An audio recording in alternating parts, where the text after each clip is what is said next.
لالا چلو اب ڈیسائیڈ کر بھی لو کہ کون جائے گا شیر کی کچھار میں ہاتھ ڈالنے۔ سونیا نے اپنے ناخنوں کو گھورتے ہوئے کہا۔ اگر ہمیں ہاتھ واپس نہ ملا تو؟ احمد نے معصومانہ انداز میں لقمہ دیا۔ اس سے پہلے کہ وہ کچھ بولتی، بدلے میں ہمیں کیا ملے گا؟ گروپ کی دوسری لالچی لڑکی کی آواز گونجی۔ سب لوگ ہی بہت اچھے طریقے سے جانتے تھے کہ محترمہ کوئی اور نہیں بلکہ فریحہ صاحبہ ہیں، جو اپنے مطلب کے علاوہ کوئی کام نہیں کرتی تھی، اور اگر کوئی کام کر لیتے تھے تو اس کے پیچھے بھی کوئی چھپا ہوا مطلب ہوتا تھا۔ مجھے تم سے یہی امید تھی، مزمل مسکراتے ہوئے بولا۔ بدلے میں باقی سب کزنز 1,000 دیں گے۔ سوچ لو، ہم 6 لوگ ہیں، مفت میں 6,000 تمہارے پاس آ جائے گا۔ نہیں، تم لوگ بہت کم قیمت لگا رہے ہو۔ میں شیر کی کچھار میں ہاتھ ڈالنے جا رہی ہوں۔ میری زندگی کا کوئی بھروسہ نہیں اور تم میری زندگی کی قیمت صرف اور صرف 6,000 لگا رہے ہو۔ مجھے تم سے یہ امید نہیں تھی۔ اس نے بے چینی سے مزمل کو دیکھتے ہوئے کہا تھا، تم سے زیادہ لالچی عورت میں نے اپنی ساری زندگی میں نہیں دیکھی۔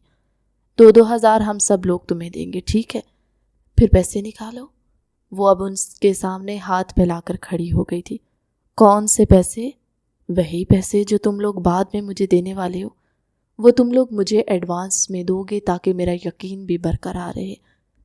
کیا تمہیں ہم پر اعتماد نہیں ہے؟ بالکل بھی نہیں۔ میں پیسوں کے معاملے میں کسی پر بھی اعتماد نہیں کرتی۔ اس نے ان لوگوں سے اپنا رشتہ بھی ختم کر دیا تھا۔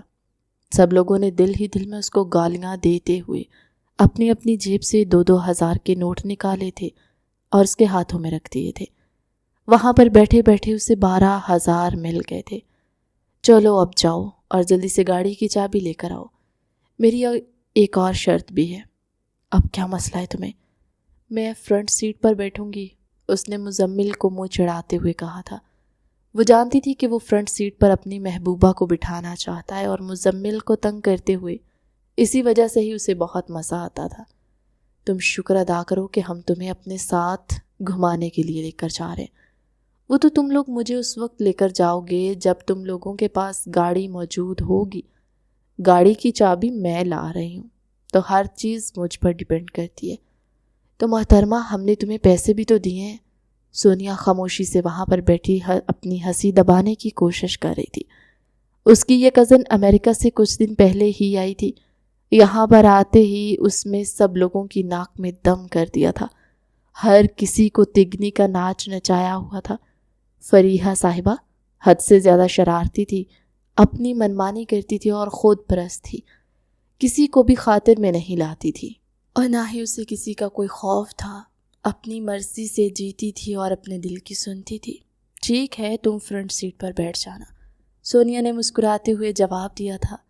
جس انداز میں مزمل نے اس کو گھورا تھا، اس کا دل کر رہا تھا کہ وہ فوراً ہی وہاں سے غائب ہو جائے، اور پھر اس کی خونخوار نظروں سے بچنے کے لیے وہ تیزی سے وہاں سے بھاگ آئی تھی۔ اس وقت وہ محترم عدنان صاحب کے کمرے کے دروازے کے سامنے کھڑی تھی۔ اس نے اپنی جیب میں ہاتھ ڈالا اور ایک چھوٹا سا رومال نکال دیا۔ اس کے لبوں پر ایک شیطانی سی مسکراہٹ پھیلی ہوئی تھی۔ ایڈونچرز کرنے کا تو اسے بچپن سے بہت شوق تھا، اور جہاں تک عدنان صاحب کا سوال تھا تو اس سے تو اس کی اچھی خاصی دشمنی تھی۔ کچھ دنوں سے عدنان اس کو بہت تنگ کر رہا تھا، اس کے ہر معاملے میں ٹانگ اڑاتا تھا۔ وہ جہاں کہیں بھی جاتی اس سے سوال جواب کرتا۔ ایک دن تو حد ہی ہو گئی، عدنان نے اس سے اس کی لوکیشن مانگ لی۔ یہ الگ بات تھی کہ اس نے فوراً اپنا ڈیٹا آف کر دیا تھا اور دوبارہ عدنان کے کسی میسج کا کوئی جواب بھی نہیں دیا۔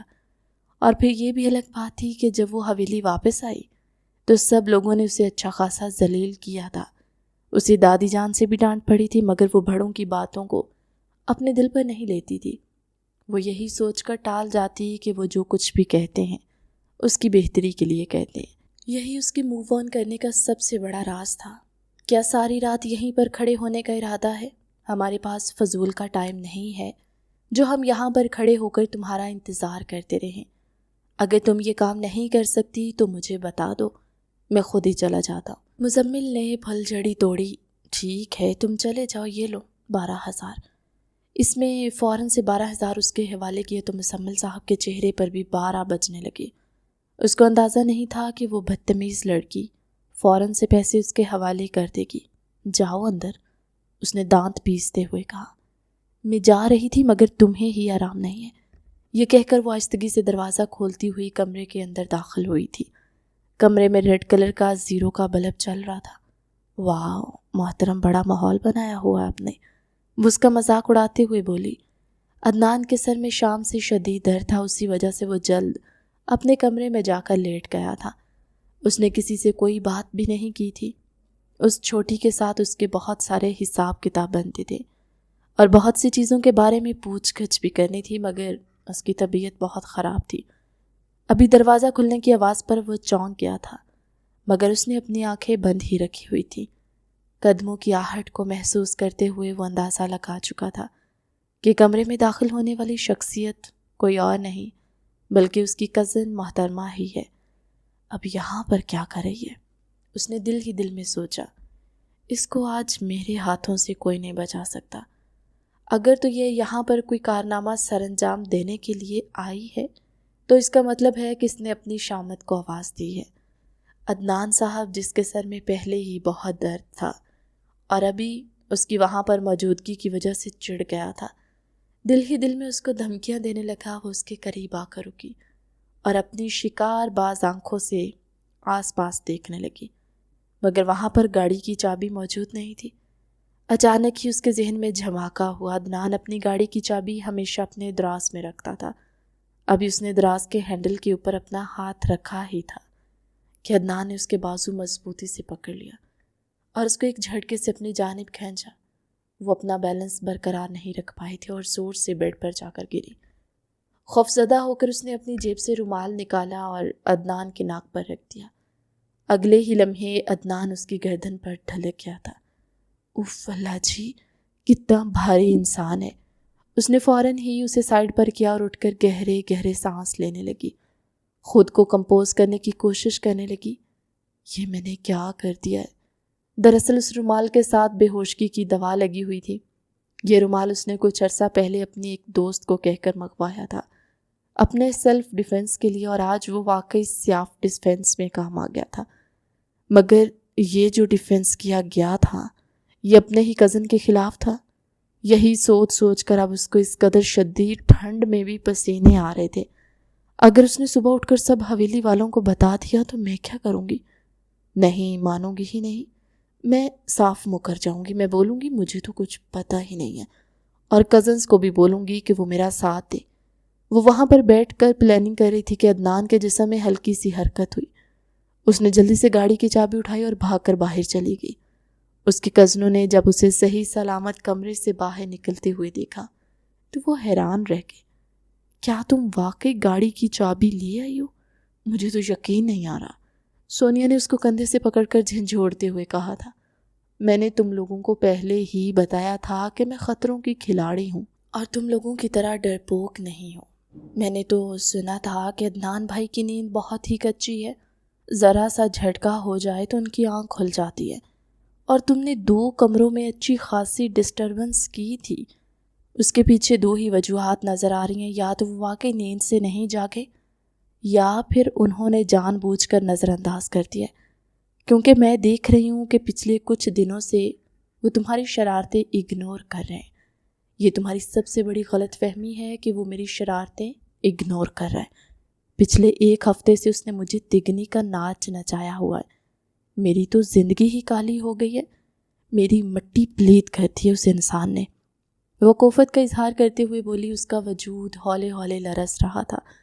جب سونیا نے یہ محسوس کیا تو پوچھے بغیر نہ رہ سکی، کچھ بھی نہیں، مجھے بتاؤ کہ تم کیا کر کے آئی ہو، کیونکہ تمہاری شکل پر تمہارے دل کا حال صاف لکھا نظر آ رہا ہے۔ تم باقی سب لوگوں کو بیوقوف بنا سکتی ہو لیکن مجھے نہیں۔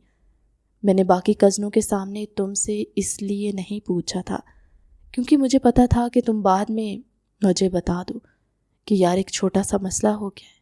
اور کیا مسئلہ ہوا ہے؟ عدنان صاحب کی آنکھ کھل گئی تھی۔ پھر کہیں ایسا تو نہیں ہوا کہ تم نے اس کے سر پر گملہ مار کر اس کو بے ہوش کر دیا؟ بالکل اس طرح سے جس طرح سے فلموں میں ہوتا ہے۔ خدا کا واسطہ ہے چپ کر جاؤ گی۔ انسان کی شکل اچھی نہ ہو تو بات ہی اچھی کر لینی چاہیے۔ میری شکل کو کچھ بھی مت کہنا، ہزاروں لوگ اس پر مرتے ہیں، ہزاروں کا تو مجھے نہیں پتا، ایک ہی گھونجو کا پتہ ہے، وہ مزمل کی طرف اشارہ کرتے ہوئے بولی تھی۔ سونیا نے اس کے کندھے پر ایک زوردار تھپڑ مارا۔ وہ درد سے کرا اٹھی۔ اب بتاؤ کہ کیا ہوا ہے اور تم کیا کر کے آ رہی ہو؟ میں نے اس کو بے ہوش کر دیا ہے۔ کس طرح؟ میں نے اس کی ناک پر بے ہوشگی کا رومال رکھا تھا، اور وہ رومال کہاں پر ہے وہ تو مجھے نہیں پتا، شاید میں وہیں پر بھولا گئی ہوں۔ شٹ، یہ میں نے کیا کر دیا؟ کوئی بات نہیں، جب ہم واپس جائیں گے تو تم وہ رومال ان کے کمرے سے لے لینا۔ ہاں، میں نے اپنی ایک دوست سے پوچھا تھا، اس نے مجھے بتایا تھا کہ وہ 9 گھنٹوں تک بے ہوش ہی رہے گا۔ یہ تو زبردست ہو گیا، یعنی ہم 4-5 گھنٹے آرام سے گھوم سکتے ہیں۔ وہ لوگ صبح 4 بجے حویلی کے اندر داخل ہوئے تھے۔ وہ اپنے کمرے میں جانے کے بجائے عدنان کے کمرے کی طرف بڑھ گئی۔ اس نے اس کے کمرے کا دروازہ کھولنا چاہا، مگر اسے شدید جھٹکا لگا، کیونکہ دروازہ اندر سے لاک کیا گیا تھا۔ اس کو ہوش آ چکا تھا۔ یا میرے اللہ، میں کیا کروں؟ صبح اس کی آنکھ شور کی آواز پر کھلی تھی، یوں لگ رہا تھا جیسے نیچے پانی پت کی لڑائی ہو رہی ہو۔ وہ مضبوط قدم اٹھاتے ہوئے نیچے گئی تو سامنے ہی عدنان خان زادہ چیئر پر بیٹھا ہوا تھا۔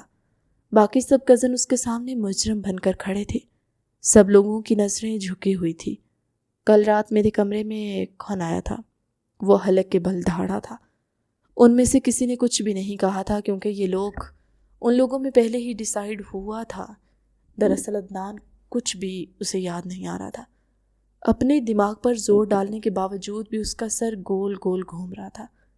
اس رومال میں بے ہوشگی کے ساتھ ساتھ ہلکے سے نشے کی بھی دوائی لگی ہوئی تھی، جس سے وقتی طور پر انسان کی یادداشت بھی چلی جاتی تھی۔ زندگی میں پہلی بار اسے اپنی دوست کو گلے لگانے کا دل کر رہا تھا، جس کی وجہ سے وہ موت کے منہ میں جاتے جاتے بچی تھی۔ مزمل نے اس کی طرف شکایتی نظروں سے دیکھا تھا۔ اب باقی کزنوں کو بھی سمجھ آ چکی تھی کہ اس نے کس طرح سے عدنان سے چابی لی ہے۔ وہ ان لوگوں کی لائن میں کھڑے ہونے کی بجائے عدنان کے پہلو میں جا کر کھڑی ہو گئی تھی۔ کیا ہو گیا ہے؟ کیوں صبح صبح شور مچایا ہوا ہے آپ لوگوں نے؟ میری نیند خراب کر دی ہے۔ ایک تو بڑی مشکل سے یہاں پر آنکھ لگتی ہے، اور آپ ہیں کہ جن سے برداشت نہیں ہوتا۔ اس کے لہجے میں صدا کی بیزاریت تھی۔ تم کل میرے کمرے میں آئی تھی؟ وہ اس کی آنکھوں میں دیکھتے ہوئے پر یقین انداز میں بولا تھا۔ وہ وہاں پر واقعی ہاں کر دیتی اگر سونیا نہ بول پڑتی۔ بھائی، اس کا اس سب سے کوئی تعلق نہیں ہے، تو پھر کیا تمہارا تعلق ہے؟ مجھے بتاؤ کہ کون میرے کمرے میں آیا تھا۔ اگر تم میں سے کوئی نہ بولا تو میں تم سب لوگوں کو سزا دوں گا۔ وہ سب لوگ ہی سزا لینے کے لیے تیار تھے، کیونکہ یہ ان کے گروپ کا اصول تھا اور وہ ان اصولوں کو نہیں توڑ سکتے تھے۔ جو بھی تھا، اس چھوٹی سی لڑکی نے اپنے کزنوں کی وجہ سے اس کے کمرے میں جانے کا فیصلہ کیا تھا اور اپنی جان جھونکے میں ڈالی تھی، اور اسی وجہ سے رات کے وقت سب لوگوں نے بہت زیادہ انجوائے کیا تھا اور بہت زیادہ میموریز بنائی تھی۔ یہ الگ بات تھی کہ صبح پھر سے وہ ایک بڑی مشکل میں پھنس گئے تھے۔ تم میں سے کوئی بھی شخص اگلے 1 ہفتے تک حویلی سے قدم باہر نہیں نکالے گا۔ مگر بھائی، میرے پیپرز ہونے والے ہیں، میں یونیورسٹی جا کر پیپرز کی تیاری کروں گی۔ پیپرز کی تیاری گھر بیٹھ کر کرو۔ ایسا کوئی بھی کام نہیں ہے جو انسان گھر سے نہیں کر سکتا۔ وہ اپنی بہن کو آنکھیں دکھاتا ہوا وہاں سے چلا گیا۔ اس نے غصے سے اپنی مٹھی بھینچی تھی، کیونکہ وہیں پر کھڑے کھڑے اس کے ذہن میں جھماکا ہوا تھا۔ اس کو یاد آ گیا تھا کہ یہ کام کسی اور کا نہیں بلکہ اس چھوٹی سی لڑکی کا ہے۔ اس نے اپنے تایا جان کو صاف الفاظ میں سمجھا دیا تھا کہ جتنا جلدی ہو سکے اس کو واپس لندن بھجوا دے، کیونکہ میں مزید اس کو یہاں پر برداشت نہیں کر سکتا۔ اس کی نادانیاں اور شرارتیں حد سے تجاوز کر رہی ہیں۔ اسے نہ تو اپنی عزت کا کوئی خیال ہے اور نہ ہی حویلی والوں کی عزت کا کوئی خیال ہے۔ میں نہیں چاہتا اس کی وجہ سے ہم پورے گاؤں والوں کے سامنے ذلیل و رسوا ہو جائیں۔ اپنے بھتیجے کا غصہ دیکھتے ہوئے تایا جان اسے پرسکون کرنے کی کوشش کر رہے تھے، مگر وہ قابو میں ہی نہیں آ رہا تھا۔ پہلے مجھے لگتا تھا کہ ہمارے حویلی کے بچے ہی خراب ہیں، لیکن نہیں، اصل مسئلہ اسی لڑکی میں ہی ہے، اور جب تک اس مسئلے کو حل نہیں کیا جائے گا تب تک مجھے کچھ بھی ٹھیک ہونے والا نہیں لگے گا۔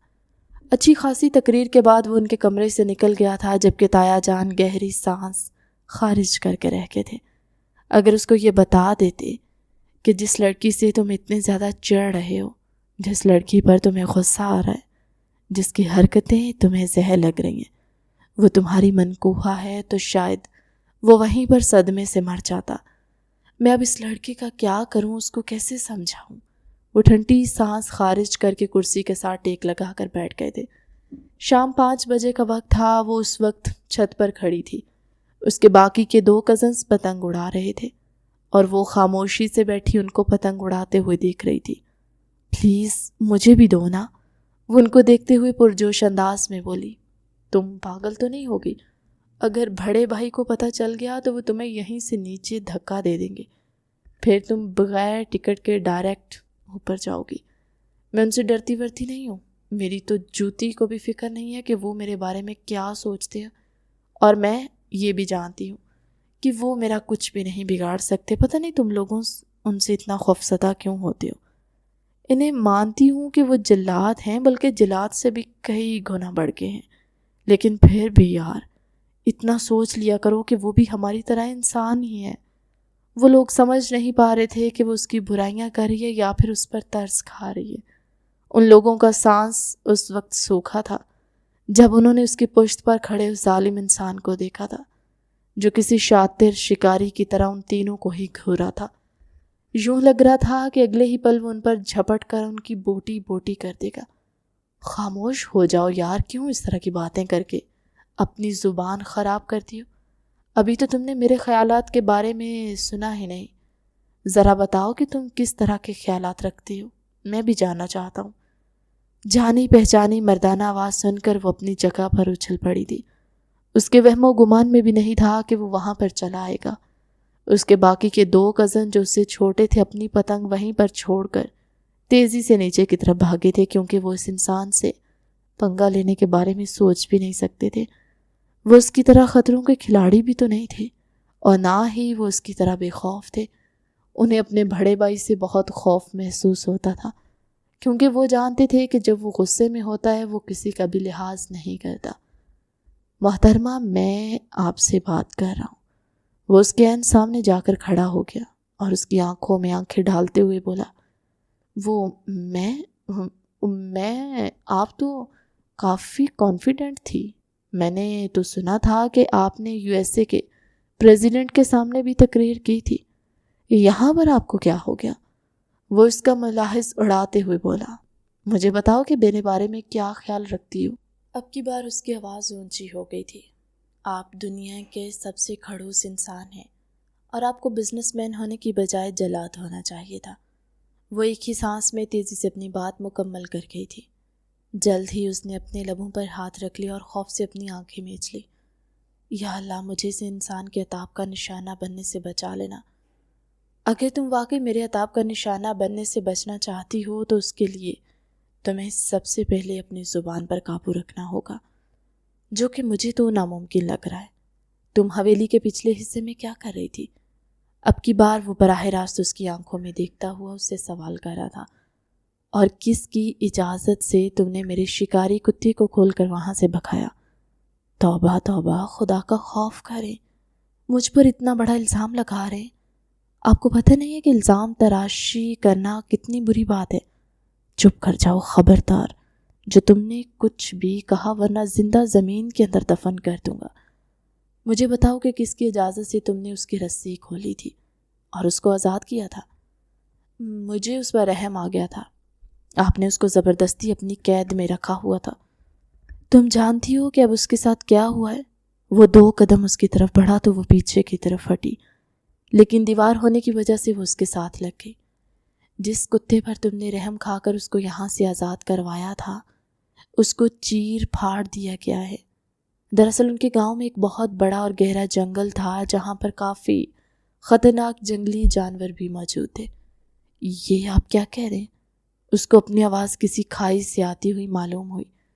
تمہاری ہمدردی کا نتیجہ تمہیں بتا رہا ہوں، تو تم سے یہی امید کرتا ہوں کہ آئندہ اس طرح کی ہمدردی کرنے سے پہلے 100 بار سوچ لینا۔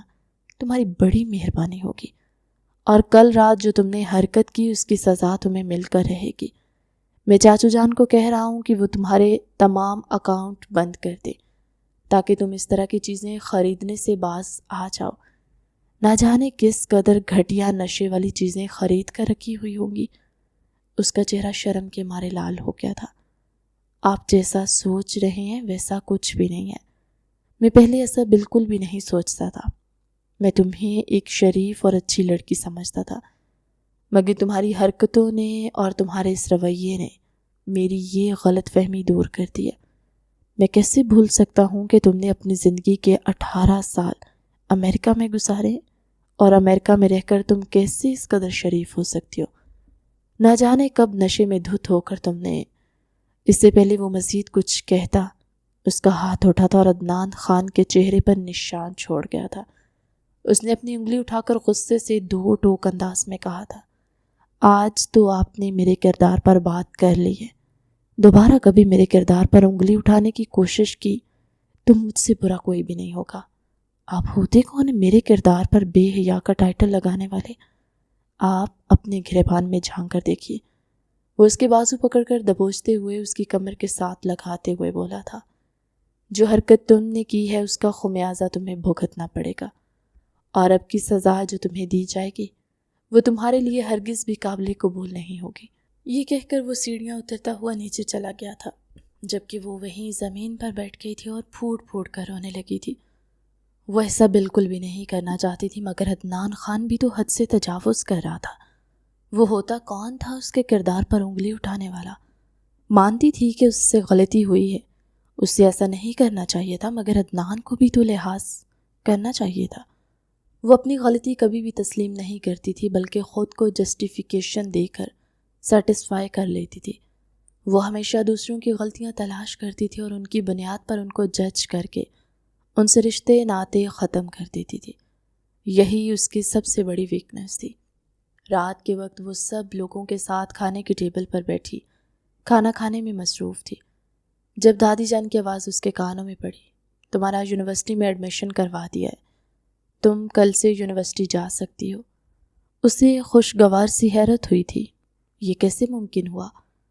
آپ نے تو مجھے کہا تھا کہ ایڈمیشن ہونے میں تقریباً 3 مہینے لگ جائیں گے۔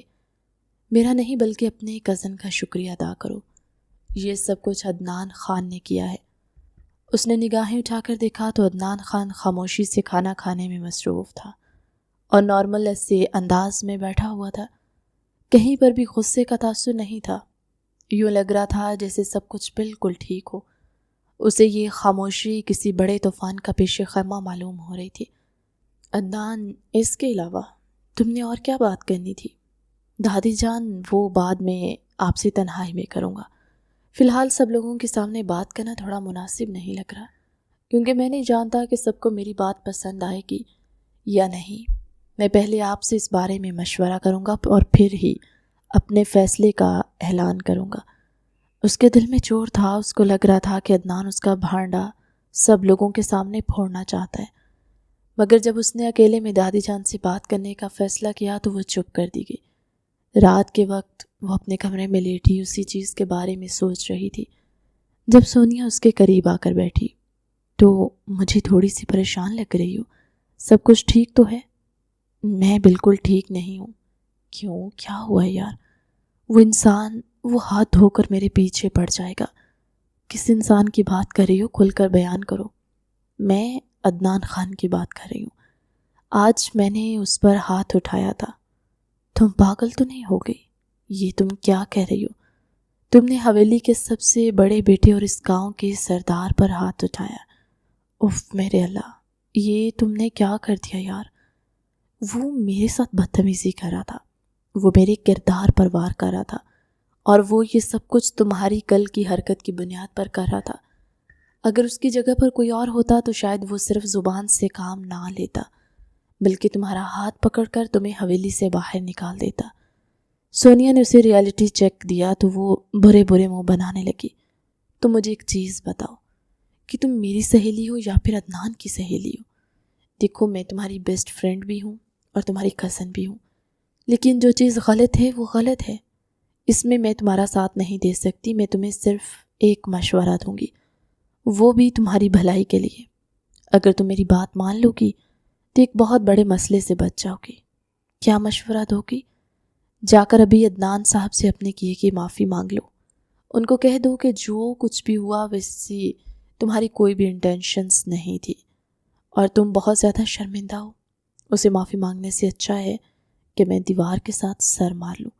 وہ مجھے کمزور سمجھ لے گا اور مجھے انڈر اسٹیمیٹ کرے گا، اور میں ایسا کبھی بھی نہیں ہونے دوں گی۔ تم ایک بہت بڑی بیوقوفی کرنے جا رہی ہو۔ اب تم اسے بیوقوفی کا نام دو یا پھر سیلف ریسپیکٹ کا نام دو، میں اسے معافی کسی بھی صورت نہیں مانگوں گی۔ ویسے بھی کچھ ہی دنوں میں میرے پیرنٹس یہاں پر شفٹ ہو جائیں گے، پھر میں یہاں سے چلی جاؤں گی اور کبھی بھی واپس نہیں آؤں گی، کیونکہ میں عدنان خان کی شکل بھی نہیں دیکھنا چاہتی۔ اس کی موجودگی محسوس کرنا تو بہت دور کی بات ہے۔ میں کیسے اس حویلی میں رہ سکتی ہوں جہاں پر وہ خود رہتا ہے؟ اس کے لہجے میں عدنان خان کے لیے شدید نفرت تھی۔ تم تو کبھی بھی ان کو ناپسند نہیں کرتی تھی، تم تو اس کی پرسنالٹی کی دیوانی تھی اور اس کے ایٹیٹیوڈ کی قائل تھی۔ اب ایسا کیا ہو گیا ہے؟ اب اس کا اصل چہرہ میرے سامنے آ گیا ہے۔ میں پہلے اسے باقی مردوں سے مختلف سمجھتی تھی، لیکن نہیں، وہ بھی باقی مردوں کی طرح ہی عورتوں کو جج کرتا ہے اور پھر اس کی بنیاد پر ان پر مختلف لیبلز لگاتا ہے۔ وہ میرے بارے میں کچھ بھی نہیں جانتا تھا، نہ ہی میرے حال کے بارے میں اور نہ ہی میرے ماضی کے بارے میں۔ اس کے باوجود اس نے مجھے بے حیا کہہ دیا۔ ایسے مرد کی میری نظر میں کوئی عزت نہیں اور نہ ہی ایسے مردوں کو میں پسند کرتی ہوں۔ یہ کہہ کر وہ سونے کے لیے لیٹ گئی تھی، مگر نیند اس کی آنکھوں سے کوسوں دور تھی۔ رات تقریباً 2 بجے کا وقت تھا جب اس کا دل گھبرانے لگا۔ وہ دادی جان سے بات کرنے کے لیے ان کے کمرے میں گئی تھی کہ اندر سے آنے والی آوازوں کو سن کر اس کے قدم زمین پر ہی جم گئے تھے۔ دادی جان عدنان خان سے اس کے نکاح کی بات کر رہی تھی۔ جی دادی جان، مجھے اس سے نکاح کرنے میں کوئی مسئلہ نہیں ہے۔ اگر یہ فیصلہ آپ لوگوں کا ہے تو آپ کا فیصلہ سر آنکھوں پر ہے۔ تم کسی اور کو پسند تو نہیں کرتے ہو؟ آپ جانتے ہیں میں انہیں کبھی بھی کسی بھی عورت کی ذات میں دلچسپی نہیں لی اور نہ ہی مجھے ان چیزوں میں کوئی خاص انٹرسٹ ہے۔ آپ اس سے اس کی مرضی پوچھ لیجئے۔ اگر اس کو کوئی مسئلہ نہیں ہے تو پھر مجھے بھی کوئی پرابلم نہیں ہے۔ یہ کہہ کر وہ کمرے سے باہر نکلنے ہی لگا تھا کہ وہ اسے ٹکراتے ٹکراتے بچا۔ دوسروں کی باتیں چھپ کر سننا بہت بری عادت ہے۔ امید ہے کہ تم اگلی بار احتیاط کرو گی۔ اس کے گالوں کو اپنی انگلیوں کے پوروں سے چھوتا ہوا اس کو اندر تک لرزنے پر مجبور کر گیا تھا۔ سونیا نے اسے جتنا اس ظالم انسان کے بارے میں بتا رکھا تھا، وہ تو سوچ رہی تھی کہ وہ انسان پوری دنیا تہس نہس کر دے گا اور اس کو ساری حویلی کے سامنے ایکسپوز کر دے گا، مگر وہ تو خاموش تھا۔ وہ نہ صرف چپ تھا بلکہ اس کو نارمل ٹریٹمنٹ بھی دے رہا تھا۔ وہ تھکے ہوئے قدموں کے ساتھ کمرے کے اندر داخل ہوئی تھی۔ دادی جان نے پیار سے اس کے چہرے کی طرف دیکھا اور اس کے ماتھے پر بوسہ دیتے ہوئے کہا، ابھی تھوڑی دیر پہلے میں تمہیں ہی یاد کر رہی تھی، شکر ہے کہ تم میرے پاس آ گئی ہو۔ آؤ لیٹو۔ دادی جان کی گود میں سر رکھ کر لیٹ گئی تھی۔ اس کو لگ رہا تھا کہ دادی جان اس سے عدنان کے بارے میں پوچھیں گی تو وہ صاف انکار کر دے گی، مگر دادی جان نے کوئی سوال نہیں کیا تھا اور پھر اس رات وہ دادی جان کے کمرے میں ہی سوئی تھی۔ کچھ ہی دنوں کے بعد اس کے پیرنٹس بھی حویلی آ چکے تھے اور یہاں پر سب گھر والوں کی رضامندی سے اس کا رشتہ عدنان کے ساتھ طے ہو گیا۔ کسی نے بھی اسے اس کی مرضی پوچھنے کی زحمت نہیں کی تھی۔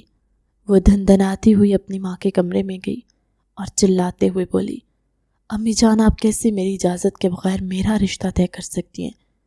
تمہارا رشتہ بچپن میں طے ہو گیا تھا، تم بچپن سے ہی اس کی منگ ہو۔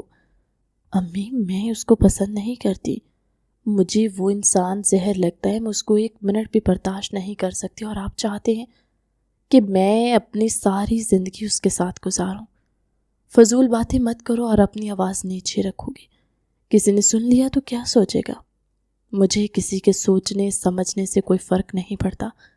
یہاں پر سوال میری زندگی کا ہے، میرے مستقبل کا ہے۔ میں آپ کو ہرگز اجازت نہیں دوں گی کہ آپ لوگ میرے مستقبل کے ساتھ کھیلیں۔ مجھے نہیں بلکہ اپنے بابا جان کو جا کر انکار کرو، کیونکہ میں تمہارا کوئی بھی پیغام آگے نہیں پہنچا سکتی۔ یہ کہہ کر وہ اپنے کام میں مصروف ہو گئی تھی۔ وہ پاؤں پٹکتی ہوئی اپنے بابا جان کے کمرے میں گئی۔ انہوں نے اسے دیکھتے ہی پیار کے ساتھ اس کے سر پر ہاتھ رکھا اور اس کو اپنے سینے سے لگاتے ہوئے کہا تھا، میں اپنی بیٹی کے لیے بہت خوش ہوں۔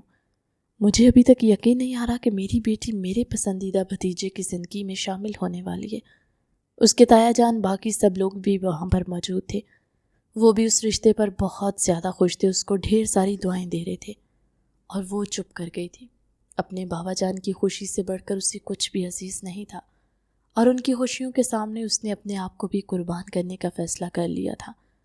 اس نے اس رشتے پر خاموشی سے سر جھکا لیا تھا، بغیر کسی بحث کے، بغیر کسی جھگڑے کے اس نے حامی بھر لی تھی۔ اس کی امی بھی بہت خوش تھی کہ اس نے اپنے بابا جان کا سر نیچا نہیں کیا تھا۔ حویلی میں شادی کی تیاریاں ہو رہی تھی۔ اندر ہی اندر وہ بہت زیادہ ڈری ہوئی تھی، کیونکہ اس کو لگ رہا تھا کہ وہ سب کچھ عدنان اس سے تھپڑ کا بدلہ لینے کے لیے کر رہا ہے۔ مگر سونیا نے جب عدنان کو آبزرو کیا تو اس کو تسلی دیتے ہوئے کہنے لگی، یہ تمہاری غلط فہمی ہے، حقیقت میں ایسا کچھ بھی نہیں ہے۔ وہ تمہیں کوئی بھی تکلیف نہیں پہنچا سکتا، اور نہ ہی تمہیں نقصان پہنچانے کے بارے میں سوچے گا۔ وہ تمہیں پسند کرتا ہے۔ فریحہ اپنی گردن پیچھے کی طرف گرا کر اونچی اونچی آواز میں ہنسنے لگی تھی۔ سونیا کو ایک لمحے کے لیے اس کے پاگل ہونے کا گمان ہوا۔ کیا ہو گیا؟ میں تم سے سیریس بات کر رہی ہوں، تمہاری یہی باتوں مجھے ہضم نہیں ہو رہی۔ میں اس انسان سے نفرت کرتی ہوں اور وہ انسان مجھ سے نفرت کرتا ہے، یہ بات ثابت شدہ ہے، اور تم کہہ رہی ہو کہ وہ مجھ سے محبت کرنے لگا۔ اگر ایسا کچھ ہے تب بھی میرے دل میں اس کے لیے کبھی بھی پسندیدگی پیدا نہیں ہو سکتی۔ دو ٹوک لہجے میں اپنی بات مکمل کرتی وہ وہاں سے چلی گئی تھی، اور اس کے نکاح کا دن آ گیا تھا۔ رخصتی کے فوراً بعد اس کو اس کے کمرے میں پہنچا دیا گیا۔ وہ عروسی جوڑے میں ملبوس تھی۔ چونکہ رات کا ایونٹ تھا اس لیے وہ لوگ کافی لیٹ ہو گئے تھے۔ وہ کمرے میں داخل ہوا تو وہ چینج کر کے خواب خرگوش کے مزے لے رہی تھی۔ اس کے ماتھے پر بل پڑ گئے۔ وہ لمبے لمبے ڈگ بھرتا اس کے پاس گیا اور اس کا بازو پکڑ کر اس کو اٹھا دیا۔ یہ کیا بدتمیزی ہے، اتنا پیارا خواب تھا۔ وہ اپنی جمائی روکتے ہوئے بولی، کس کی اجازت سے تم نے چینج کیا ہے؟ اب کیا اس کے لیے مجھے آپ کی اجازت لینی پڑے گی؟ کیا تمہیں پتہ نہیں ہے کہ شادی کی رات بیوی کو اپنے شوہر کا انتظار کرنا ہوتا ہے، اور جب تک شوہر حکم نہ دے؟ اوہ ہیلو مسٹر، آپ کو زیادہ ڈرامے لگانے کی ضرورت نہیں ہے، میں بہت اچھے طریقے سے جانتی ہوں آپ مجھے پسند نہیں کرتے، اور یہ شادی بھی آپ نے صرف اور صرف دادی جان کی وجہ سے کی ہے، تاکہ دادی جان کا دل نہ دکھے۔ میں نے بھی یہ شادی اپنے باپ کی وجہ سے کی ہے، مجھے بھی آپ کی ذات میں کوئی انٹرسٹ نہیں ہے۔ کچھ لمحوں تک وہ اس کے چہرے کو گھورتا رہا، اور پھر اس کا ہاتھ پکڑ کر اس کو اٹھا کر زمین پر پھینک دیا تھا۔ یہ کیا بدتمیزی ہے، آپ کی ہمت بھی کیسے ہوئی؟ تم ٹھیک کہہ رہی ہو، یہ شادی میں نے دادی جان کی وجہ سے کی ہے۔ چونکہ تم بھی اپنے بابا جان کی وجہ سے مجبور ہو گئی تھی، اسی وجہ سے ہم دونوں میں کسی بھی قسم کا تعلق ہونے کا کوئی سوال ہی نہیں ہوتا۔ تو پھر تم کس کی اجازت سے میرے بستر پر بیٹھی ہوئی ہو؟ کیونکہ میرے بستر پر بیٹھنے کا حق تو صرف اور صرف میری بیوی کو ہے۔ اس کی آنکھوں میں آنکھیں ڈال کر وہ اسے بہت کچھ باور کروا چکا تھا۔ وہ دانت پیس کر رہ گئی تھی۔ یہ بستر میرے بابا نے جہیز میں دیا تھا، یہ میرا ہے۔ وہ پھر سے بیڈ پر جا کر لیٹ گئی۔ اب کی بار وہ پہل کر لیٹی تھی۔ وہ بھی اپنے نام کا ایک تھا، وہ کہاں باز آنے والوں میں سے تھا۔ اس کو سائڈ پر کر کے خود وہ اپنی جگہ پر لیٹ گیا۔ وہ غصے سے اٹھ کر وہ صوفے پر چلی گئی تھی، کیونکہ وہ اس کی ذرا بھی قربت برداشت کرنے کی پوزیشن میں نہیں تھی۔ پوری رات اس کی جاگتے ہوئے ہی گزری تھی۔ شادی کے فوراً بعد دعوتوں کا سلسلہ بھی شروع ہو گیا۔ کبھی ایک گھر سے فون آتا تو کبھی دوسرے گھر سے فون آتا۔ خاندان والے یوں ڈرامے لگا رہے تھے جیسے یہ شادی ہماری مرضی سے ہوئی ہے۔ مجھے تو ذرا بھی انٹرسٹ نہیں ہے ان چیزوں میں۔ ایک دن وہ اپنے کمرے میں بیٹھی اناپ شناپ بول رہی تھی جب اس کی نند کمرے کے اندر داخل ہوئی۔ کیا ہوا ہے، تم ٹھیک تو ہو؟ کیا تم بھائی کی کسی بات پر غصہ ہو؟ نہیں نہیں، ایسی کوئی بات نہیں ہے، اس نے جھٹ سے کہا۔ میں تو بس یوں ہی بول رہی تھی۔ وہ تم مائنڈ نہ کرنا، میں نے تمہاری باتیں سن لی تھی اور مجھے لگا ہے شاید تم اس رشتے کے لیے راضی نہیں ہو۔ ارے نہیں یار، تمہیں تو پتہ ہے کہ میں کچھ بھی بولتی رہتی ہوں، تم میری باتوں کو سیریس نہ لیا کرو۔ اس کو اب سمجھ نہیں آ رہا تھا کہ وہ کیسے کور کرے۔ جہاں تک تمہارے بھائی کا سوال ہے، اس کو حاصل کر کے میں بہت خوش ہوں۔ مجھے لگ رہا ہے کہ مجھے دنیا جہان کی خوشیاں مل گئی ہیں۔ وہ میرے لیے بہت خاص ہیں، اسی سے میری صبح ہوتی ہے، اسی کو دیکھ کر میری رات۔ وہ اب کچھ زیادہ ہی لمبی چھوڑ رہی تھی۔ کمرے میں داخل ہوتے عدنان کے لبوں پر ایک طنزیہ سی مسکراہٹ پھیل گئی۔ اچھا، میں تمہیں بتانے کے لیے آئی تھی کہ آج چچا جان کے گھر پر دعوت ہے، تو تم اچھے طریقے سے تیار ہو جانا۔ میرا دل کر رہا ہے کہ میں ساڑی پہنوں، اس نے پرجوش انداز میں کہا۔ مائنڈ مت کرنا، مگر بھائی جان کو ساڑی پسند نہیں ہے، انہیں یہ لباس سب سے بیہودہ لگتا ہے۔ یہی تو وجہ ہے کہ انہوں نے کبھی مجھے بھی پہننے کی اجازت نہیں دی۔ وہ چپ ہو گئی تھی، اب وہ اس کے سامنے کیا برائیاں کرتی۔ اس کی نند کے وہاں سے جانے کے بعد وہ جلدی سے اپنی الماری کی طرف بڑھی اور بلیک کلر کی ساڑی نکال کر رکھ دی۔ جب وہ کمرے کے اندر داخل ہوا اور اس نے وہ لباس بستر پر پھیلا ہوا دیکھا تو غصے سے غراتے ہوئے بولا، اس کو سائڈ پر رکھ دو اور یہ پہن کر تم اس حویلی سے ایک قدم بھی باہر نہیں نکالو گی۔ اگر تمہیں پہننے کا بہت شوق ہے تو میرے سامنے پہنو، میرے علاوہ تم کسی کے سامنے یہ پہن کر نہیں جاؤ گی۔ وہ کچھ بولنے ہی لگی تھی کہ اس کی گھوری دیکھ کر خاموش ہو گئی تھی اور پھر ضد کر کے اس نے وہ لباس پہنا تھا۔ وہ کمرے سے باہر نکلنے ہی لگی تھی کہ وہ کمرے کے اندر داخل ہوا۔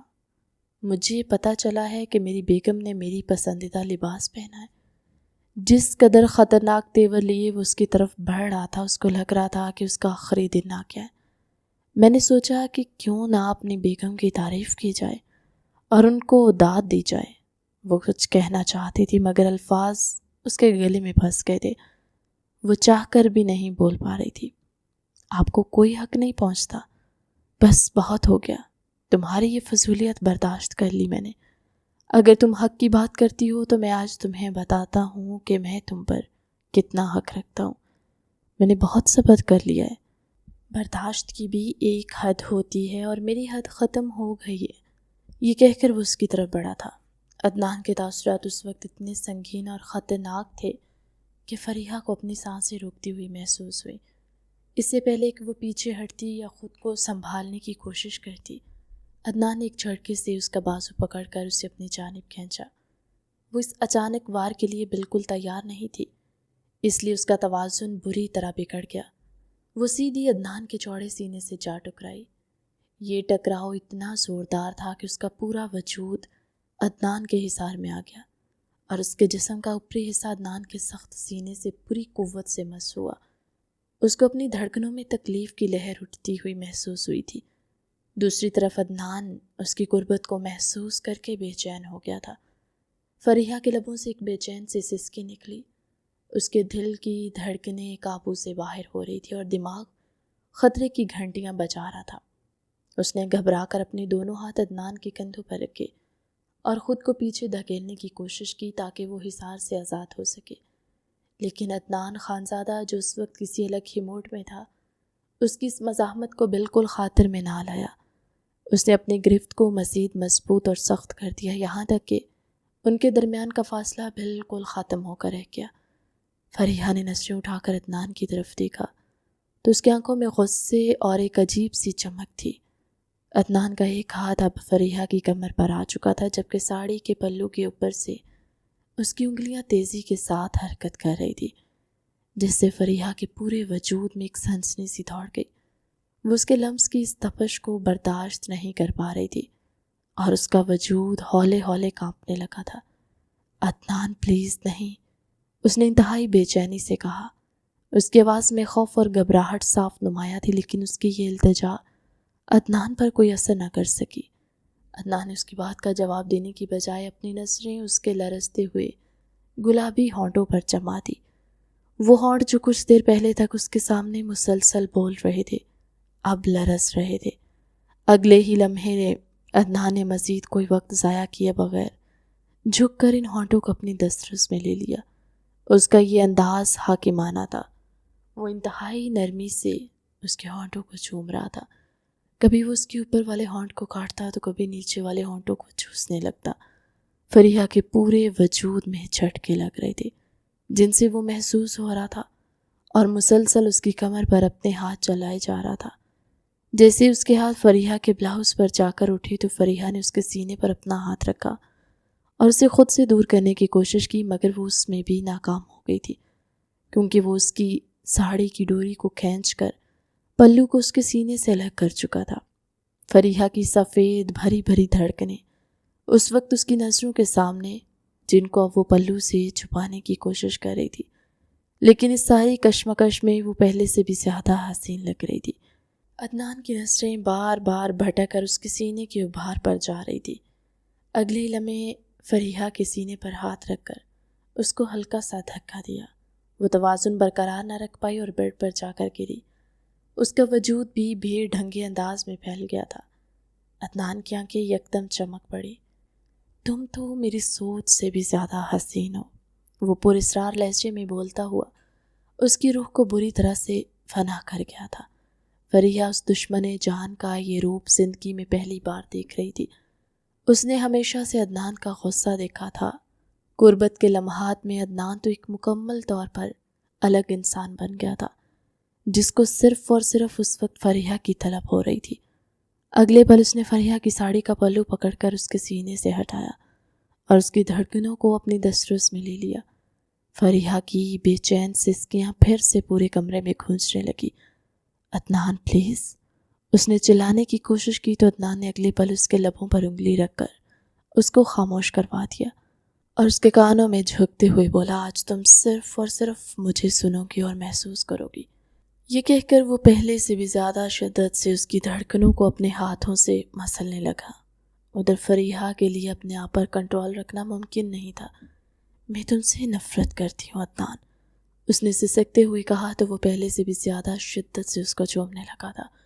اس بار عدنان نے اس کی دھڑکنوں کو اپنے لبوں میں لیا اور ان کو ہلکا ہلکا کاٹنے لگا۔ فریحہ خود پر کنٹرول نہیں رکھ پا رہی تھی۔ اس نے فوراً سے اپنی دونوں ٹانگیں عدنان کی کمر کے گرد لپیٹ لی تھی۔ وہ ان کی بے چینی کو محسوس کرتے ہوئے فریحہ کے نچلے حصے کی طرف بڑھنے لگا اور وہ پہلے سے بھی زیادہ شدت سے سسکنے لگی۔ مجھے تمہارے ساتھ تعلق قائم نہیں کرنا، اس سے پہلے کہ وہ مزید کچھ کہتی عدنان نے پھر سے اس کے ہونٹوں کو چوسنا شروع کیا۔ وہ بری طرح سے بے بس ہو گئے تھے۔ وہ خود کو بہت زیادہ اسٹرانگ سمجھتی تھی۔ اس کو لگتا تھا جب تک وہ نہیں چاہتی تب تک عدنان اس کا کچھ نہیں بگاڑ سکتا، لیکن وہ غلط تھی۔ ادھر ایک جھٹکے سے اس نے فریحہ کو بستر سے اٹھایا اور اپنے گھٹنوں پر بٹھا لیا۔ اب اس کی مکمل قابو میں تھی۔ عدنان نے جھک کر ساڑی کا پلو سینے سے پھر سے ہٹایا۔ فریحہ کے سینے کے ابھار مکمل طور پر آشکار ہو گئے۔ وہ بکھری ہوئی کیفیت میں اسے دیکھ کر پھر سے خود پر قابو کھو بیٹھا تھا۔ اس نے اپنی زبان اس کے سینے کے ابھاروں کو اپنی دسترس میں لیا۔ کبھی وہ انہیں نرمی سے چومتا تو کبھی اپنی گرفت کو مضبوط کرتے ہوئے شدت سے چاٹتا۔ فریحہ کے جسم میں بجلی سی دوڑ رہی تھی۔ وہ اپنی آنکھیں موندے عدنان کے بالوں میں انگلیاں الجھائے سسکیاں بھر رہی تھی۔ عدنان کا ہر لمس اس کے وجود میں ایک نئی آگ بھڑکا رہا تھا۔ اس کے بعد عدنان نے اپنی توجہ اس کے کندھے کی طرف کی۔ اس نے فریحہ کے کندھوں کو اپنے ہونٹوں کی گرفت میں لیا اور وہاں آہستہ آہستہ چومنے لگا۔ وہ اپنی زبان کی نوک سے اس کے کندھے چاٹ رہا تھا، جس سے فریحہ کے حلق میں ایک مدھم سے چیخ نکلی۔ اس کے بعد وہ آہستہ آہستہ نیچے کی جانب بڑھا اور فریحہ کی گردن کے حساس حصے کو چومنا شروع کیا۔ وہ اپنی گردن پر عدنان کی گرمی اور ہونٹوں کی کپکپاہٹ کو شدت سے محسوس کر رہی تھی۔ گردن کی رگوں پر عدنان کا کاٹنا اور چاٹنا فریحہ کے ہوش اڑانے کے لیے کافی تھا۔ وہ مکمل طور پر بے بس ہو کر اس کی گرفت میں ڈھل رہی تھی۔ گردن سے ہوتے ہوئے عدنان اس کے پیٹ پر جھک گیا۔ اس نے فریحہ کے پیٹ پر اپنے ہونٹ رکھ کر وہاں بوسوں کی بارش کر دی۔ اس کے پیٹ کے نچلے حصے پر عدنان کی گرم زبان حرکت کرنے لگی۔ فریحہ بے چینی سے اپنی کمر کو جھٹکے سے اوپر اٹھاتی جبکہ عدنان اپنی گرفت مزید سخت کر لیتا۔ فریحہ نے ایک آخری بار خود کو سنبھالنے کی کوشش کی مگر عدنان کی شدت نے اس کی راتوں کو خاک میں ملا دیا۔ اس سے پہلے وہ اس کے نچلے حصے پر قابض ہوتا فریحہ کے وجود کو جھٹکا لگا۔ اس نے پوری قوت سے عدنان کو خود سے دور دھکیلا۔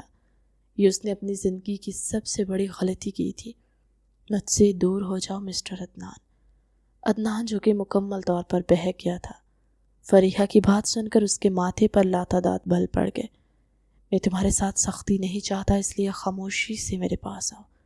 تم میری بیوی ہو، میں تم پر حق رکھتا ہوں۔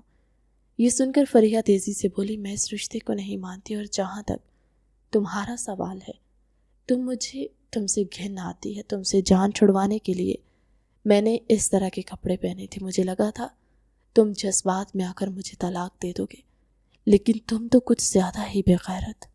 اس کے باقی کے الفاظ منہ میں ہی رہ گئے۔ اس نے عدنان کی انا پر وار کیا تھا۔ اگلے ہی پل عدنان نے اسے ٹانگوں سے پکڑ کر اپنی جانب کھینچا۔ فریحہ کی زبان سے نکلے ہوئے ان الفاظ نے کمرے کا ماحول یکدم بدل کر رکھ دیا۔ عدنان جو اب تک کسی حد تک اپنی وحشت اور جذبات کو قابو میں رکھنے کی کوشش کر رہا تھا، ابھی ایک دم غصے میں آ گیا تھا۔ فریحہ عدنان کے بدلے ہوئے تیور دیکھ کر اندر تک لرز اٹھی تھی۔ اس کا دل سینے سے باہر نکلنے کو بےتاب تھا، مگر اب واپسی کا کوئی راستہ نہیں بچا تھا۔ عدنان نے تیزی سے اسے اپنے قدموں کے قریب کھینچا اور ایک زوردار جھٹکے سے اسے بستر پر دھکیل دیا۔ اس کا پورا وجود فریحہ کے اوپر حائل تھا اور اس کی نظروں میں ایسی شفافیت تھی کہ فریحہ کے حلق میں الفاظ آ کر اٹکے۔ عدنان نے اپنے مضبوط ہاتھ سے فریحہ کا جبڑا تھام لیا، اس کا چہرہ اپنی جانب موڑ لیا۔ تھوڑی دیر پہلے تک اس کے لمس میں جو نرمی تھی وہ ختم ہو چکی تھی۔ اب اس کے ہر انداز میں ایک عجیب سی وحشت بھری ہوئی تھی جو فریحہ کے پورے وجود میں آگ لگا رہی تھی۔ اس کی آواز میں ایک ایسی وحشت تھی جس نے فریحہ کو کانپنے پر مجبور کر دیا۔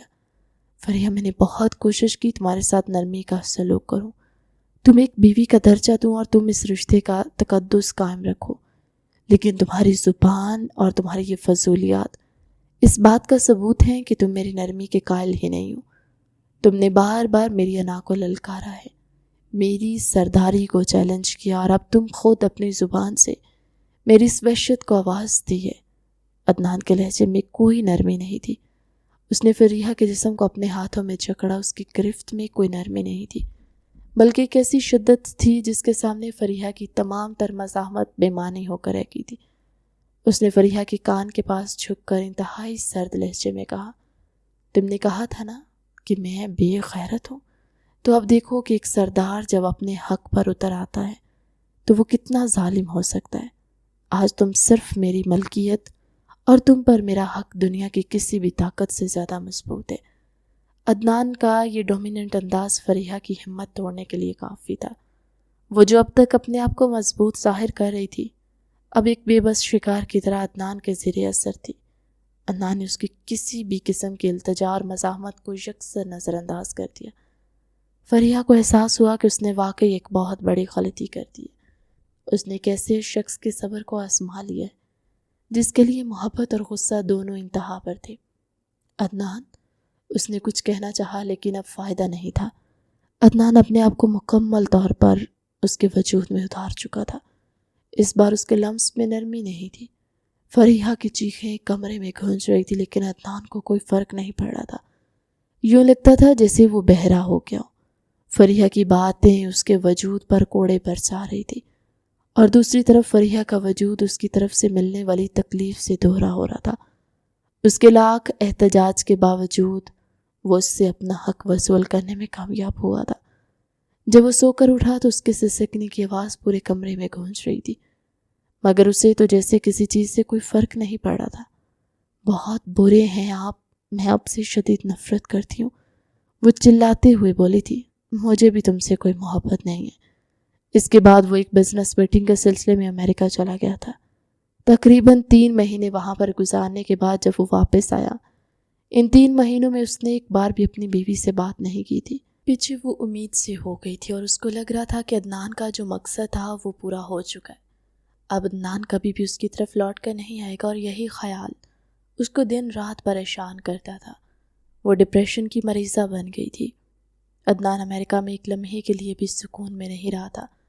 ہر وقت اسے اس لڑکی کی یاد ستاتی اور اس کا خوبصورت چہرہ اس کی نظروں کے سامنے گھومتا رہتا۔ وہ اس لڑکی سے نفرت کرنا چاہتا تھا مگر نہیں کر پا رہا تھا۔ کیوں وہ لڑکی میرے حواسوں پر سوار ہو گئی ہے؟ کیوں وہ اس قدر نادانیوں کے باوجود بھی میرے دل کو بہاتی ہے؟ کیونکہ وہ مجھے اپنے دل کی بے حد قریب لگتی ہے۔ کیوں وہ مجھے بہت اچھی لگتی ہے؟ وہ اکثر خود سے سوال کرتا تھا، اور جب حویلی جانے کے بعد اس کو یہ پتہ چلا کہ وہ امید سے ہے تو اسے اپنے کانوں پر یقین نہیں آیا تھا۔ باپ بننے کا احساس بہت خوبصورت اور دلکش تھا۔ وہ اس سے ملنے کے لیے اس کے کمرے میں گیا مگر اس کی حالت دیکھ کر اس کا دل ڈوبنے لگا۔ وہ بہت کمزور ہو گئی تھی۔ اس کی خوبصورتی کمزوری میں ڈھل گئی تھی۔ وہ ہڈیوں کا ڈھانچہ بن گئی تھی۔ کون سا فرق پڑتا ہے آپ کو؟ فضول باتیں مت کرو، مجھے تمہاری فکر ہے۔ اگر آپ کو میری فکر ہوتی تو آپ کبھی بھی اس دن مجھے اکیلا چھوڑ کر مت جاتے۔ آپ کی وجہ سے میں خود سے نظریں ملانے کے قابل نہیں رہی ہوں۔ ہر وقت خود سے یہی سوال کرتی ہوں، کیا میں اتنی بری تھی کہ میرے ساتھ اس طرح کا سلوک کیا جاتا؟ میں نے تمہیں چھوڑا نہیں تھا۔ اب آپ ان چیزوں کو کور مت کریں، کیونکہ اپنی اہمیت کا تو مجھے اندازہ ہو ہی گیا ہے۔ وہ اس سے حد سے زیادہ ناراض تھی اور عدنان کو شدت سے اپنی غلطی کا احساس ہوا تھا۔ وہ اب اس کے آگے پیچھے پتنگی کی مانند گھومتا رہتا، اس کا خیال رکھنے کی کوشش کرتا، اسے چھوٹی چھوٹی باتیں کرتا، اس کی پسند اور ناپسند کے بارے میں جاننے کی کوشش کرتا، مگر وہ لڑکی اب اس کی ذات میں دلچسپی نہیں لیتی تھی۔ اس نے ایک ہی رٹ لگائی ہوئی تھی کہ اس بچے کے اس دنیا میں آنے کے فوراً بعد میں تم سے طلاق لے لوں گی۔ اس نے سب حویلی والوں کو بھی عدنان کے رویے کے بارے میں بتا دیا تھا، کیونکہ وہ ڈپریشن کی وجہ سے بہت زیادہ ڈسٹرب رہنے لگی تھی۔ دادی جان کو جب پتہ چلا تو انہیں بھی بہت غصہ آیا تھا۔ حالانکہ غلطی ان کی اپنی پوتی کی بھی تھی، مگر فی الحال سب کو صرف عدنان قصوروار لگ رہا تھا۔ عدنان نے اس پر کوئی احتجاج نہیں کیا، بلکہ اپنی غلطی تسلیم کی، کیونکہ وہ چاہتا تھا کہ وہ اس لڑکی کو کسی طرح سے اپنی زندگی میں روک لے، کسی طرح سے اس کو اپنے ساتھ رہنے پر مجبور کر دے۔ جس دن اس کے گھر میں بیٹے نے جنم لیا، اس دن وہ بہت زیادہ روئی تھی۔ ہزاروں طرح کے خیالات اس کے ذہن میں گردش کر رہے تھے۔ سب حویلی والے اس کے فیصلے کے منتظر تھے، اور پھر جو فیصلہ اس نے لیا وہ اس نے اپنے بیٹے کے لیے لیا تھا۔ وہ اس کے سر سے اس کے باپ کا سایہ نہیں چھیننا چاہتی تھی، اور نہ ہی وہ یہ چاہتی تھی کہ اس کا بیٹا اس کی وجہ سے اپنے قیمتی خونی رشتوں سے دور ہو جائے۔ اس نے عدنان کو معاف کرنے کا فیصلہ کیا تھا۔ عدنان نے بھی خود سے وعدہ کیا تھا کہ وہ اب اس کی نادانیوں پر غصہ ہونے کی بجائے، اس کو دھتکارنے کی بجائے، خود سے دور کرنے کی بجائے اس کو سمجھنے کی کوشش کرے گا، اس کو ہمیشہ اپنے سینے سے لگا کر رکھے گا۔ عدنان نے اس کے بعد اسے اس قدر محبت دی تھی، آہستہ آہستہ خود پر بیتی ہوئی تکلیف بھولنے لگی تھی، اور اس کے زخم بھرنا شروع ہوئے تھے۔ کہانی کیسی لگی کمنٹ سیکشن میں اپنی قیمتی رائے کا اظہار ضرور کیجیے گا۔ ملتے ہیں ایک نئی کہانی کے ساتھ ہماری اگلی ویڈیو میں، تب تک اللہ حافظ۔